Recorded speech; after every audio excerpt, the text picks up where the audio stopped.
entrei ao vivo agora pelo Instagram, o meu Instagram, Flávio Nélio de Azevedo. Estou aqui apresentando a vocês uma palestra hoje presencial aqui no Centro Espírita Casa de Redenção Joana de Ângeles, que é um centro bastante conhecido aqui na Pinto de Aguiar, que eu já tive a oportunidade de vir aqui várias vezes, mas na pandemia tive o privilégio também de fazer algumas palestras virtuais e hoje, independentemente de um dia de feriado, dia 2 é um dia de finados, nós estamos aqui tendo o prazer de voltar à egrégora da casa com a energia que a gente pode absorver. É completamente diferente, tendo 2, 3, 4, uma pessoa ou nenhuma pessoa. É muito melhor falar de um lugar que tem uma estrutura psíquica montada a longos anos de trabalho no bem, do que falar de nossa própria casa sentada ali atrás de uma tela de um celular, né? Então hoje aqui eu quero agradecer o convite mais uma vez de Robélia, essa querida amiga, irmã, que tem participado do movimento espírita há tanto tempo, trazido suas contribuições e esses convites que ela nos faz, e eu aceito carinhosamente, pela oportunidade de estudar um tema como é o de hoje. As terças-feiras aqui é mais direcionada para os temas psicológicos, e por serem temas psicológicos, ela tenta convidar os terapeutas, os psicólogos, os psicoterapeutas, para falar sobre essas abordagens onde o Espiritismo dialoga constantemente. Então o tema de hoje, que ela nos deu como indicação, ou melhor, que sugeriu que a gente pudesse até falar sobre um tema que fosse relevante, e a gente entrou em um acordo e vamos falar hoje sobre o Espiritismo e a abordagem integrativa transpessoal. Para que vocês entendam primeiro esse termo, abordagem integrativa transpessoal, ele vem de uma obra publicada por uma psicóloga que é também transpessoal, que é esse livro, Abordagem Integrativa Transpessoal, Psicologia e Transdisciplinaridade. A Vera Saldanha tem um livro clássico que ela trouxe como uma grande contribuição para a psicologia transpessoal no Brasil, que foi publicado lá no ano de 2008, salvo engano, Abordagem Integrativa, um conhecimento emergente em psicologia da consciência. Foi uma grande contribuição porque ela integra, em 2008 mesmo, por saber que ao longo da história vinha sendo trazido, que tem 50 anos a psicologia transpessoal, né? Ela surge lá no final da década de 68, com uma mudança da estrutura do pensamento contra a contracultura, onde Abraham Maslow, um dos precursores da terapia humanista, ele faz esse diálogo com um novo modelo que seria ir além da pessoa. Mas para falarmos sobre isso, é bom que eu contextualize e a história um pouco de como surge esse movimento, das formações da psicologia de um modo geral, historicamente como ela se estabelece. É bem verdade que Gabriel Delany, ele vai trazer uma informação que eu acho que vale a pena a gente dizer como ele foi um visionário. Gabriel Delany foi um engenheiro e que também era um cientista, e ele dizia assim, para compreender o universo, para um dia compreender o universo de uma forma mais global, a física precisou se associar à astronomia para tornar e criar a astrofísica e conseguir sobreviver ao progresso que se estabeleceria. Isso Gabriel Delany falou lá no século XIX, 1800 e pouco. Mas ele falava também, posso afirmar que, no futuro, não muito distante, aos nossos tempos atuais, as ciências do comportamento, em especial a psicologia, precisará do espiritismo para compreender o ser humano. Olha o que Gabriel Delany falava. Ele dizia que uma física precisava se apropriar da astronomia e criar a astrofísica, as ciências do comportamento, em particular a psicologia, precisaria dos recursos que o espiritismo traz para compreender melhor o ser humano. Olha que coisa incrível, como ele lá atrás já falava sobre isso. E a gente pode falar também de Allan Kardec, como criou, que foi a nossa revista de estudos psicológicos. Então a gente tem no espiritismo uma completa ligação com a psique humana. E por que psique humana? Porque como o termo psicologia surge, ele surge de duas palavras, logos, estudo, psique, da alma. Então a psicologia ela se debruça sobre o estudo da alma. Mas historicamente na sua construção, a psicologia ela é fruto de um braço da filosofia. A filosofia como grande campo do saber tinha disciplinas dentro dela, e uma dessas disciplinas era a psicologia, aquelas pessoas que estudavam a alma humana. Dentre essas pessoas que vocês podem entender como sendo considerados grandes psicólogos, porque logos, estudo da psique, da alma. Nós temos na antiguidade, Sócrates era um grande psicólogo, o Platão era um grande psicólogo, o Aristóteles era um grande psicólogo, Krishna era um grande psicólogo, o Buda era um grande psicólogo, psicólogos não acadêmicos, como Hermes Trismegisto também era um grande psicólogo, e tantos outros seres que se preocuparam em estudar a alma humana. Mas aí, como a psicologia ela precisava se estabelecer enquanto ciência, ela vai se desenvolvendo com o tempo, e nas suas imersões pelas ciências da fisiologia, da anatomia, ela começa a se debruçar para explicar o sujeito e os comportamentos humanos a partir da fisiologia, quando lá no momento da história, ela se associa com os conhecimentos que a medicina trazia da anatomia, e a partir do entendimento de que a neurologia começa a se estabelecer, ela tenta explicar tudo o que acontece no ser humano naquela época, a partir da relação fisiológica do ser. Mas ela percebia, portanto, que não dava respostas e nem conseguia abarcar todas as questões que surgiam a partir da relação humana. E ela começa a se estabelecer em algumas grandes forças. E durante sua história, ela vai, consequentemente, lá com a publicação do livro da Interpretação dos Sonhos, de Sigmund Freud, que foi realmente um divisor de águas no que diz respeito à evolução das ciências psicológicas, ele começa a trabalhar o inconsciente, que não foi ele que criou, outros tantos antes dele já falavam do inconsciente, mas ele sistematiza o inconsciente, vai tentando dar uma nova configuração e dividindo em id, ego, superego. O superego seria aquele sensor crítico que vive dentro de nós, o ego é a manifestação, essa expressão que nós nos relacionamos com o mundo, a persona e todas as construções que estabelecemos, e o id, que é o inconsciente, e que Freud, nas suas andanças, ele foi aprofundando as questões e tentando explicar tudo, como ele era um neurologista e também um psiquiatra, pela neuropsiquiatria, ele tentou usar-se de mecanismos como a hipnose e percebia que, através da fala, principalmente com os casos de histeria, ele começava a perceber que não tinha ligação com a fisiologia. As pessoas que tinham histeria de cegueiras histéricas, paralisias histéricas, não era a fisiologia que determinava aquilo, porque quando se investigava alguma alteração neurológica ou fisiológica, não se encontrava um nexo para justificar aquela patologia que a pessoa vivia. E ele, usando-se da terapia da fala, que aí surge a psicanálise, ele começa, utilizando-se da hipnose e outros recursos, a trabalhar a questão do inconsciente, que ele vai até a infância, ele vai às questões perinatais, ele começa a investigar o ser nessa dimensão do que é do desconhecido, o que não é revelado, o que não é demonstrado, que é aquilo que a gente se apresenta na sociedade, como eu estou aqui agora com o personagem Flávio, mas frutos de vários personagens vividos nas minhas sucessivas experiências reencarnatórias, paligenésicas, e que me forjam no personagem que eu expresso hoje. Daí a grande escola da psicanálise, com todos os grandes nomes como Adler, como Lacan, eles veem que tem um movimento, e dentro deles o Carl Gustav Jung, que no início ele se dialogava muito com Freud, mas eles romperam em determinados momentos das suas relações, e Jung segue um caminho que é chamada psicologia analítica, a psicologia profunda, que investiga o ser com todas as denominações e os novos termos que ele se utiliza, mas ninguém pode dizer que fez um movimento pós-Freud sem ter que beber no que Freud trouxe de contribuição.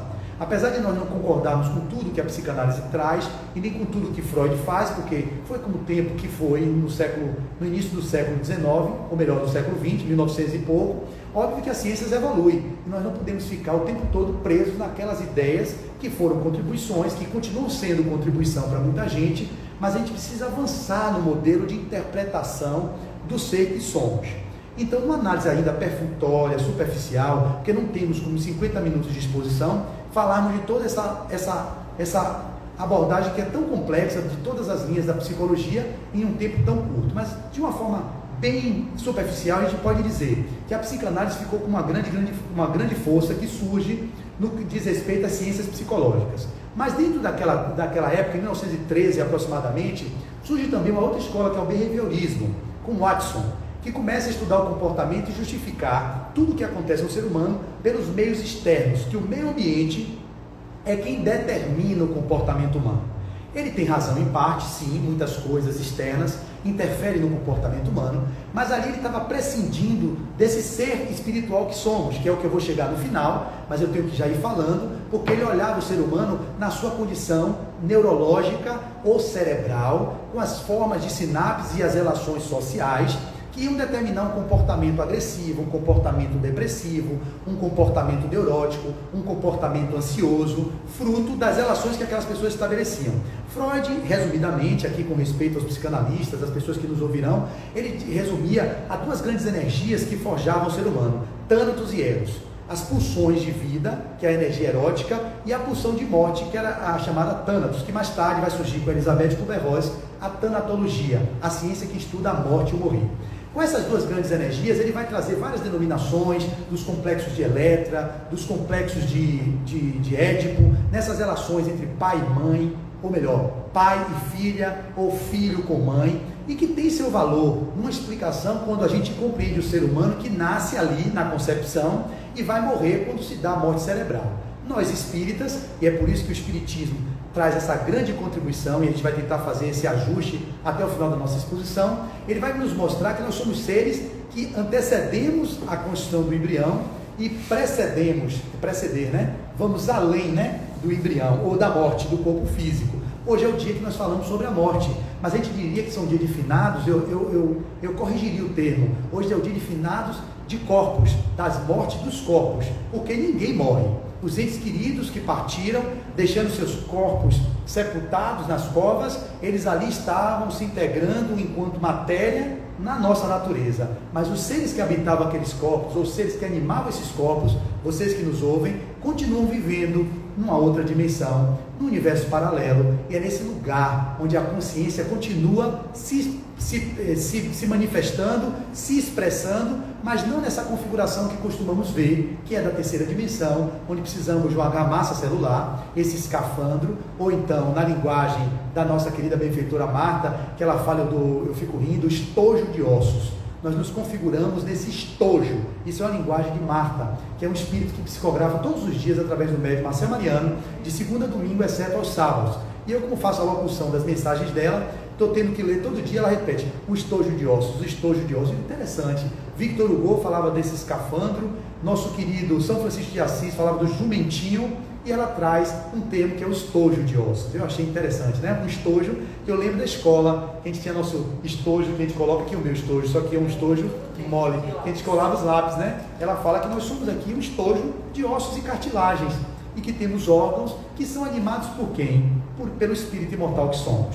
Então, com o surgimento do behaviorismo, que é que vai dar todos os desdobramentos das terapias cognitivas comportamentais, fazendo os estudos de Skinner, os estudos dos comportamentos dos ratos, e tudo isso que a psicologia teve como grande contribuição e que a gente não deve excluir, porque tem seu papel, tem o seu valor, tem a sua contribuição para determinadas pessoas que passam por determinados sofrimentos, e que se não fossem esses tipos de abordagens psicológicas, elas não teriam sucesso para quem sabe aprofundar nos conteúdos que são os conteúdos da psicologia profunda, aquele que mergulha no insondável do ser, que é o self, o espírito imortal que somos, nas várias linguagens que podíamos ter aqui para explicar.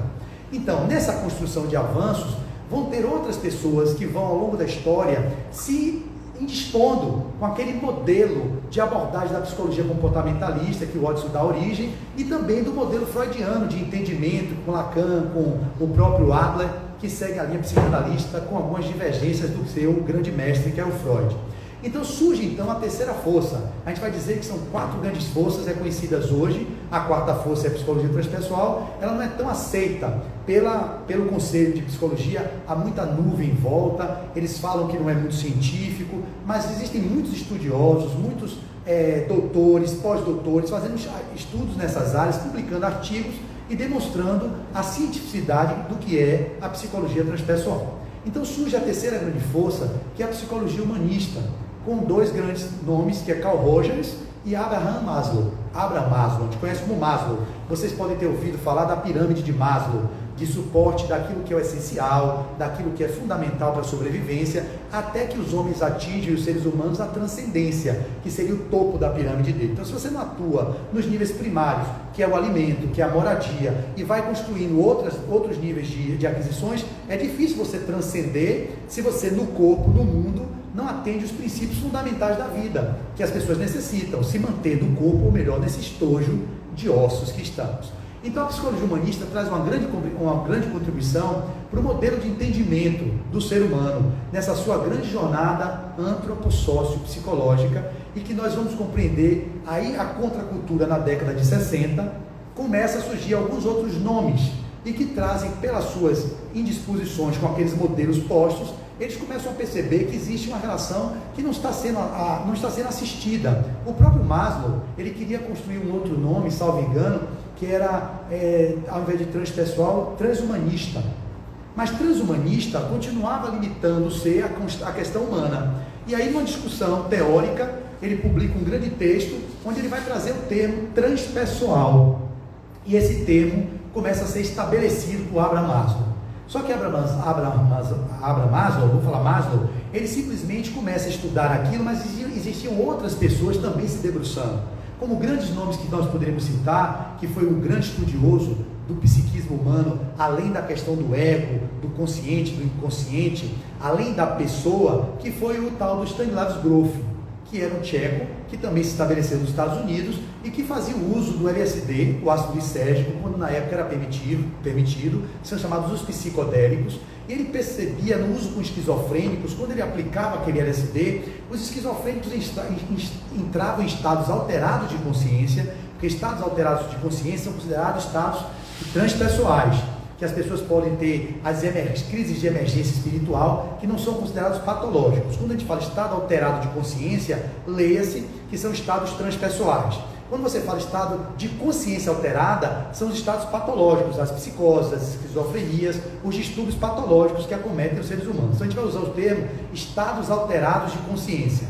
Então, com os estados alterados de consciência que aqueles pacientes esquizofrênicos entravam, ao usarem o ácido lisérgico, ele percebia que eles relatavam fatos das suas vidas que não era daquela existência. Ou seja, problemas que aconteciam em vidas passadas e que emergiam do inconsciente profundo e que por um momento estavam ali, estavam sendo retidos pelo cérebro, porque não é que o espírito não lembre das memórias passadas, é o cérebro que embota a possibilidade de que as memórias emerjam do inconsciente de forma tão natural, porque nós não sustentaríamos se ficássemos lembrando de tudo que a gente viveu, eu com a senhora, eu com o senhor, eu com quem quer que seja.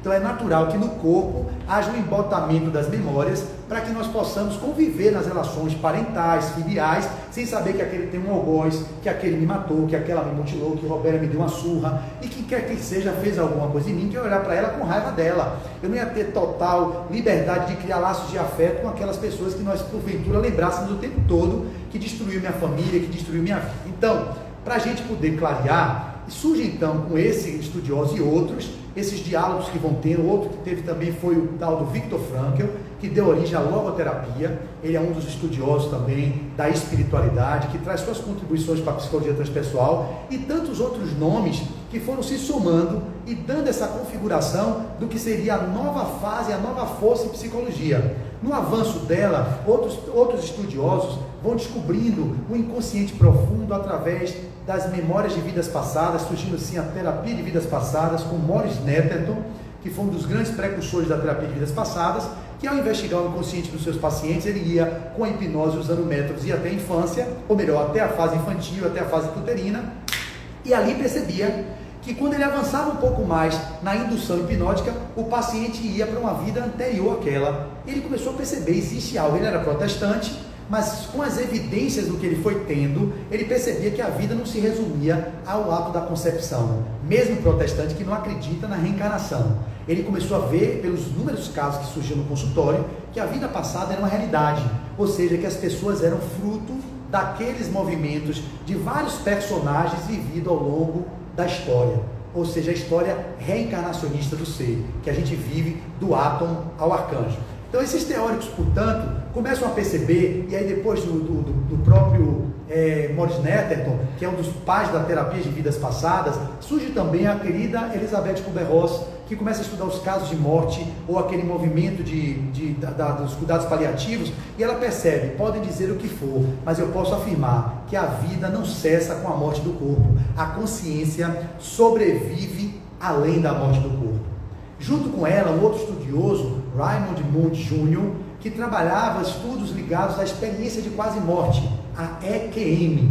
que nós conhecemos, pacientes que estão em coma e que saem do corpo e vão para outra esfera e voltam relatando que viu o cirurgião mexer com tal coisa, que caiu uma caneta de alguém debaixo do lugar. Como é que ele pode, sobre o ato cirúrgico ou sobre o estado de coma, saber o que o cirurgião ou qualquer pessoa deixou cair uma caneta e depois quando ele volta, olha, eu vi que a caneta do senhor, que o senhor procurou o tempo todo, isso é um relato verdadeiro, ninguém está achando, nem os enfermeiros que estavam presentes, nem os técnicos, ninguém via, mas eu sei onde está, pode olhar debaixo da máquina que o senhor fez no trabalho de laser, tipo assim, vá ver, quando o pessoal olhava, olha a caneta. Como é que a consciência poderia, no estado de anestesia, de alinhamento, poder conceber o campo de realidade, não só do ato cirúrgico, como além da sala? Ela podia dizer que foi em casa, que percebeu o irmão, a irmã, que alguma coisa caiu. Esses fatos, portanto, fugiam à compreensão daqueles materialistas que queriam dizer que com a morte do corpo haveria a morte do espírito, a morte da alma. Esses estudos, portanto, vão avançando e outros tantos estudiosos, eles vão aparecendo ao longo da história e simplesmente vão dando a configuração para que a psicologia transpessoal começasse a se estabelecer com uma grande força na psicoterapia e que muitos ainda não acolhem porque tem uma certa preconceito, porque fala que na psicologia transpessoal, nas terapias transpessoais, inclui tudo, como se tudo pudesse caber dentro das terapias, da terapia transpessoal. Não é que tudo caiba dentro da terapia transpessoal. A terapia transpessoal, ela acolhe as demandas do ser, além das condições do que ele apresenta no comportamento, na condição egóica, ou naquilo que possa as outras psicoterapias chegar. Ela consegue conceber os estados alterados de consciência, os estados de uso de psicodélicos, quando as pessoas fazem uso deles, e tem estados místicos de conexão com o divino, e outras tantas formas que as pessoas demonstram que tem algo além do ego. Algo além do ego existe. O próprio Grof, para poder deixar de usar o LSD, ele passa a utilizar-se, portanto, dos mecanismos chamados respiração holotrópica. Ele vai beber na fonte do saber oriental e nessa vivência com as filosofias orientais, ele traz para o seu trabalho como psiquiatra a respiração holotrópica quando o LSD foi proibido no uso dos pacientes. Então, o que é a respiração holotrópica? Nada mais é do que uma respiração de uma hiperventilação e que com o movimento da hiperventilação você faz estados alterados de consciência e você pode acessar o inconsciente profundo, você pode acessar as memórias passadas, pode fazer contato com as consciências extrafísicas, espíritos que estão em volta, e aí começa a se ter um novo universo de possibilidade da exploração do ser. E por que o termo, então, abordagem integrativa transpessoal? Esse termo vem como uma forma de tentar sistematizar, que a Vera Saldanha, junto com a Leti Silva Arciari, são duas psicólogas transpessoais, que elas trazem alguns roteiros para explicar como é que funcionaria essa abordagem integrativa transpessoal. Para muitos de vocês podem achar, porque temos hoje as chamadas práticas integrativas, ou as PNPICs, a Política Nacional de Terapias de Práticas Integrativas e Complementares em Saúde. Isso é uma coisa. O que são as práticas integrativas? São todas as possibilidades de uso de terapêuticas que vão servir para o bem-estar do sujeito. Você tem nas práticas integrativas a acupuntura, você tem nas práticas integrativas a hipnose, você tem nas práticas integrativas florais, as terapias complementares com os florais de Bach, você tem o reiki, você tem as massagens terapêuticas, massagens indianas, tudo isso são terapias complementares ao que está sendo posto, que é tido como hegemônico. Vocês conheciam antigamente como práticas chamadas alternativas. Esse termo a gente pode definir aqui como sendo, nos meus estudos que eu fiz, dentro da minha formação em terapeuta transpessoal e dentro da minha formação em terapeuta de regressão, a gente viu uma diferença muito interessante na minha residência também, foi lá que eu vi mais precisamente. Qual é a diferença de terapia alternativa para terapia complementar e para terapia integrativa? Vocês não devem saber, mas é interessante que eu deixe isso registrado aqui. A prática alternativa é considerado assim: o que está hegemônico para o tratamento de um câncer de mama hoje é fazer a mastectomia quando tem que tirar a parte do tumor, fazer a quimioterapia, a radioterapia, o que mais for possível do que a medicina ocidental preconiza para um tratamento do câncer de mama. Ok?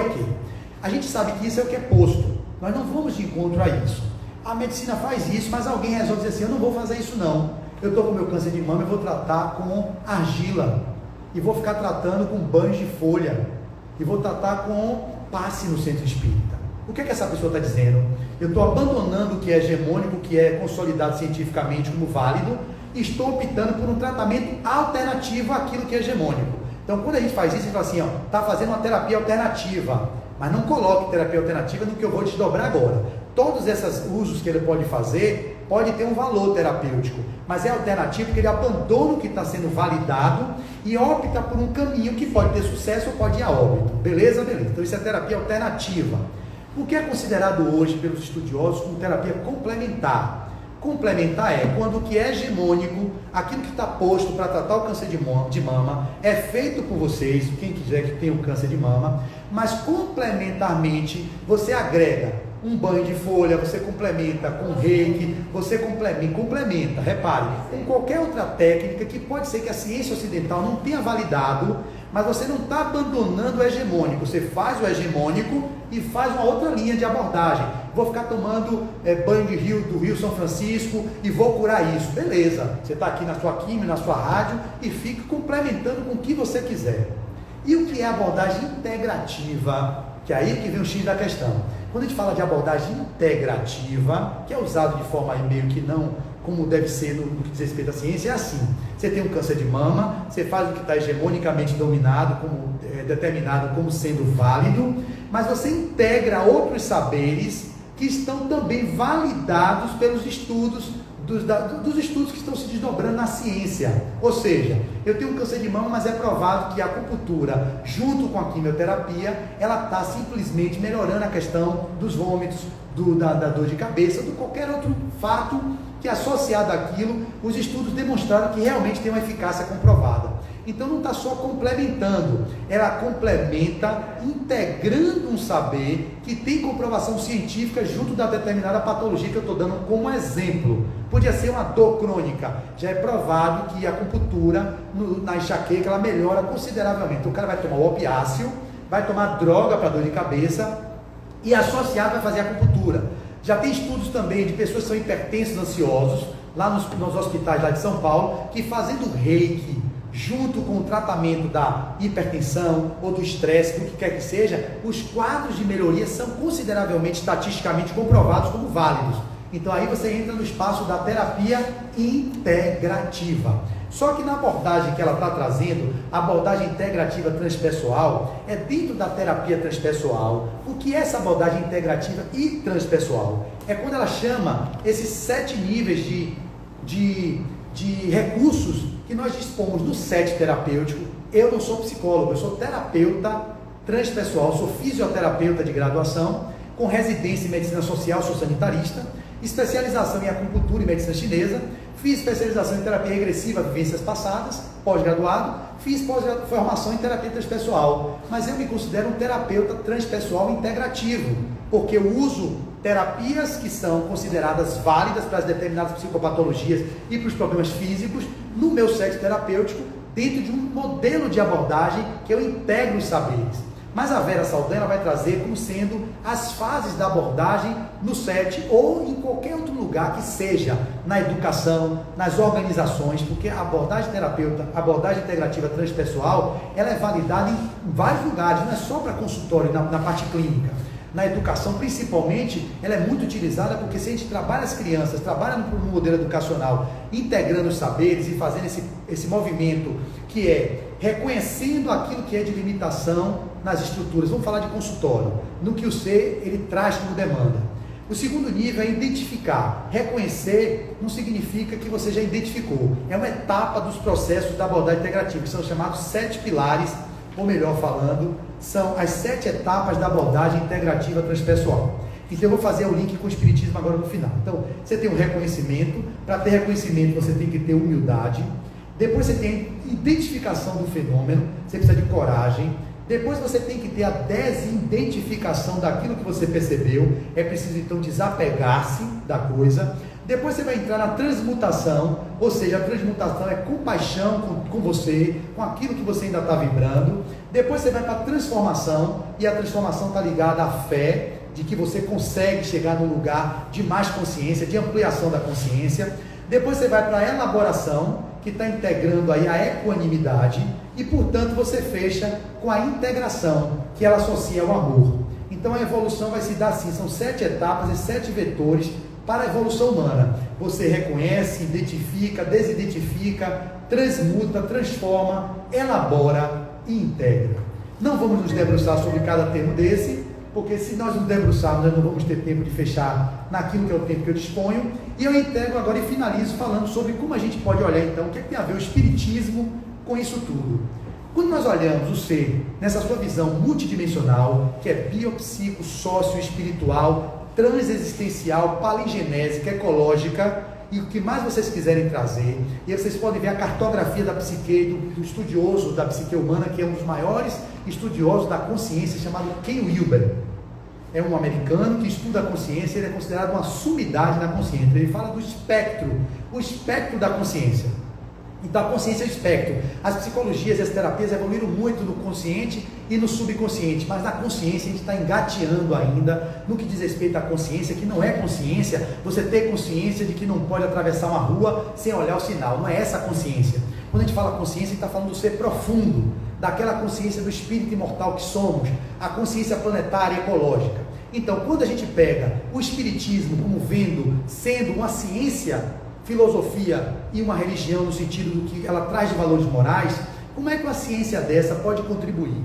A Joana de Ângeles vai trazer nas suas obras as mais variadas, e principalmente no livro Ser Consciente, é onde ela mais fala sobre a psicologia transpessoal, mas ela cita também no Homem Integral, e ela vai falar também no livro O Despertar do Espírito. Essas três obras onde mais cita-se a psicologia transpessoal. Ela vai trazer uma definição que eu trouxe aqui para vocês, da psicologia transpessoal no livro chamado O Homem Integral. Ela vai dizer assim: considerando-se os fenômenos místicos, as ocorrências paranormais, os êxtases naturais e os provocados, aos quais a psicologia organicista dava gêneses patológicas, considerava patologia, nasceu mais ou menos recentemente a denominada quarta força em psicologia. Primeira, behaviorismo; segunda, psicanálise; terceira, psicologia humanista; a quarta força, a psicologia transpessoal. Surgiu, portanto, a quarta força em psicologia, sucedendo ou completando o behaviorismo, a psicanálise e a psicologia humanista,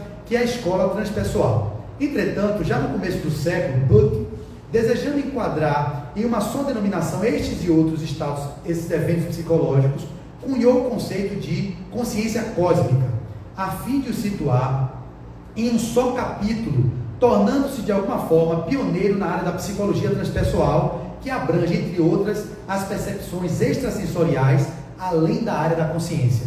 Então a psicologia transpessoal, ela vai além da consciência, são os chamados estados alterados de consciência, sua memória extracerebral, que vão complementar essa consciência chamada cósmica.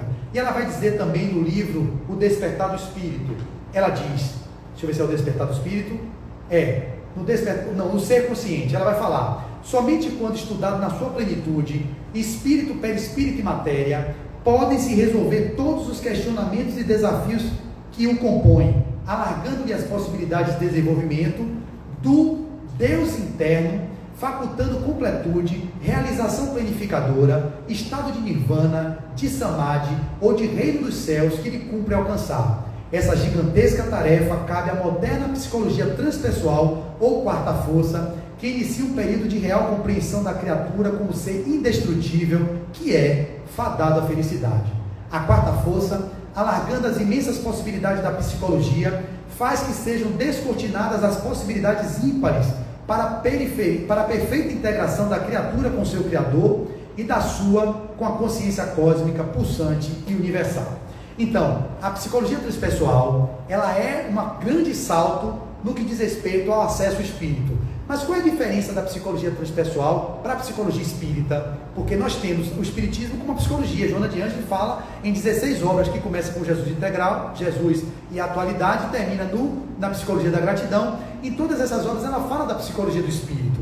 A psicologia espírita, ou a psicologia do espírito, ela contempla todos esses saberes. Ela não luta, nem briga, não resiste contra o behaviorismo, nem contra a psicanálise, nem contra a psicologia transpessoal. Ela apenas vai além, ela transcende e inclui. Por que transcende e inclui? Porque as psicoterapias, ela não mexe com um fator, pelo pudor que cada profissional tem, porque porque acha que falar de ética, de moral, seria a moral que está aí convencionada. Não é essa. O Espiritismo nos ensina a moral que faz com que o ser possa, dentro das suas vivências, das suas experiências, encontrar um verdadeiro caminho de cura. Por quê? Você pode regredir uma vida passada a alguém e encontrar que ele tem um processo fóbico, porque tomou um tiro. Ok, você traz para a consciência aquilo, você dilui do inconsciente e a pessoa pode melhorar. Mas não significa que todas as pessoas que tomaram um tiro no peito, como Gandhi, por exemplo, vai voltar com um transtorno fóbico. Qual é a diferença de Jesus, que morreu crucificado, se ele reencarna novamente, não vai ter fobia quando vê cruz,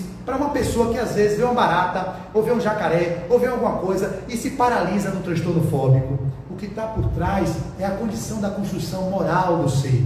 Quais são as suas culpas, as suas relações, que até a psicologia transpessoal ela identifica o complexo de culpa, ou a psicologia analítica profunda, ela percebe, ela faz um nexo, olha, tem uma culpa aqui no inconsciente de uma relação que você fez, ela consegue chegar até aí, mas não consegue explicar quais são as dinâmicas que um ser pode viver a experiência de ser abusado por um pai, e não ficar com trauma na relação com o pai, porque tem uma consciência maior que diz a ela que aquilo serviu para um aprendizado e algum determinado tipo de crescimento, e o outro que cria uma animosidade com alguma experiência passada, volta por esse pai, como o Divaldo Franco relata um caso. A irmã dele tinha uma animosidade muito grande com o pai dele. O pai não fez nada nessa encarnação que desabonasse aquela filha com ele. Portanto, foi um pai amoroso, um pai presente. E ele chegou ao desespero e disse assim: minha filha, o que é que eu faço para você se relacionar melhor comigo? A filha queria ver o diabo, não queria ficar com o pai sozinho.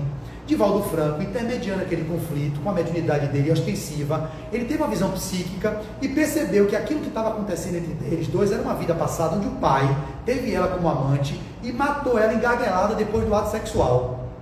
Olha o que acontece, ela registra no psiquismo a memória, volta como filha para criar laços de afeto e de amor com aquele pai, para tentar diluir a mágoa e o ressentimento e criar laços de amor, mas ela não consegue diluir do inconsciente. O que faz não diluir? A animosidade, a mágoa, o ressentimento, e o pai fazia de tudo nessa vida para não repetir o padrão, e não repetiu, mas a menina não conseguiu perdoar. Mesmo voltando como filha do pai, existia um registro que até no hospital ela não queria ficar sozinha com ele. Então isso demonstra que, por mais que você identifique o trauma, que possa ser numa vida passada, se você não trabalha os conteúdos do ser, que é o que Jesus fazia, que o Espiritismo nada mais é do que o cristianismo redivivo, se você não vai nas fontes, nas matrizes do que diz respeito à construção do ser espiritual que somos, onde a gente se constrói, se consolida a partir das virtudes, das habilidades, das nossas predisposições, e percebendo as tendências que temos para isso ou para aquilo, nós não conseguimos fazer a cura integral, ou seja, se é possível cura, alcançarmos a tão sonhada cura integral. Por isso que o Espiritismo é essa grande contribuição dentro da abordagem integrativa transpessoal, porque não é que os espíritas sejam melhores do que as outras pessoas, mas que o olhar que o Espiritismo nos dá, que não precisa ser espírita, basta ter estudiosos do Espiritismo, que concebem o Espiritismo como uma grande contribuição para o ser que somos, na sua grande jornada do átomo ao arcanjo, nós agregamos valor no que diz respeito às terapêuticas em qualquer lugar. Pode ser no setting, pode ser na educação daquela criança que tem um determinado comportamento, que as terapias cognitivas comportamentais vão tentar abordar pelas relações com o ambiente, e vai ter um efeito, mas é um efeito que não é da essência, da profundidade do ser. É possível que ele possa deixar de beber, mas ele reverter a compulsão do álcool por uma tendência que ele polariza para um lado, ele joga para o outro, aquela pulsão que ele não está dando conta, ele pode tornar-se um viciado em jogo. Ele pode mudar o comportamento momentaneamente dentro do que diz respeito, que a psicologia vai ajudá-lo naquela linha de pensamento, mas se ele não for na gênese do problema, onde está lá o ser imortal, que tem lá dentro da sua relação com seu pai, com sua mãe, um processo de animosidade, de abuso, e que ele não trabalha o perdão, ele não trabalha as condições da ciência chamada psicologia positiva, dos bons hábitos, das virtudes que ele possa favorecer dentro da sua alma, ele não consegue equacionar essas determinadas demandas que aquele ser vivencia no seu atual estágio evolutivo. Então eu finalizo dizendo, o nosso grande terapeuta, o maior psicoterapeuta que nós tivemos, que é o grande psicoterapeuta transpessoal, foi Jesus. O que ele fazia? Ele dava a cada um de acordo com as suas necessidades. Ele tratava a mulher da samaritana de um jeito, ele tratou Madalena de outro, quando tinha os vícios morais, ele tratou Paulo de Tarso no seu fundamentalismo, no seu fanatismo. Que queres que eu... por que me persegues? Ele tratou o temperamental Pedro de um outro jeito, ele tratou o Tomé, o incrédulo, de outro jeito. A cada um ele dava de acordo com o que ele perscrutava na alma. Ele não fazia um modelo de abordagem que vai servir para todos.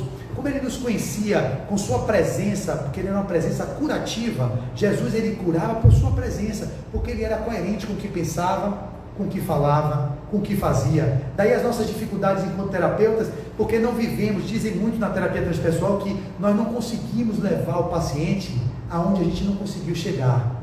Então eu só consigo levar você, aonde eu pude chegar. Além disso eu não consigo. Como Jesus já conseguiu chegar no grau máximo da evolução, ele levava qualquer um de nós ao estágio, porque ele já passou por todos esses estágios. Então ele era o terapeuta por excelência. Ele conseguia nos entregar os valores que eram vividos como exemplificação maior do que diz respeito à sua experiência como grande psicoterapeuta de almas.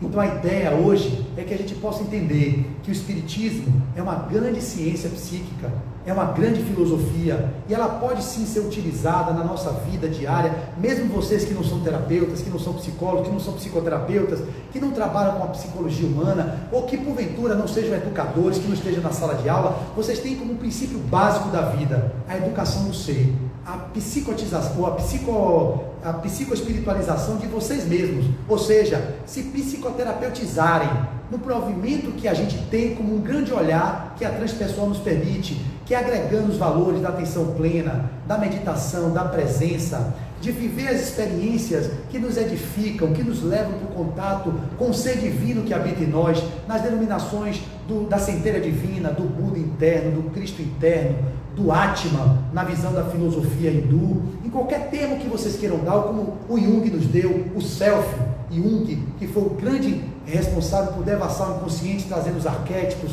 a persona, o ego, a sombra, o ânimas e o ânimos, todas essas construções da arquitetura da psique, que ele nos traz como uma grande contribuição. Se nós agregamos isso ao entendimento de que somos espíritos imortais e que, portanto, o inconsciente coletivo de Jung fala nada mais, nada menos do que todas as experiências que nós vivemos e que acumulamos, que fazem parte desse ser que está aqui, e que hoje eu sou forjado como um personagem Flávio, fruto daquelas experiências como centurião, como senhor de engenho, como político, como tudo que eu vivi, e que me trouxe isso tudo para eu ficar aqui hoje, vivendo aquilo que seriam os meus valores, mas lutando, ou melhor, olhando para as minhas tendências, para que elas não sejam predominantes.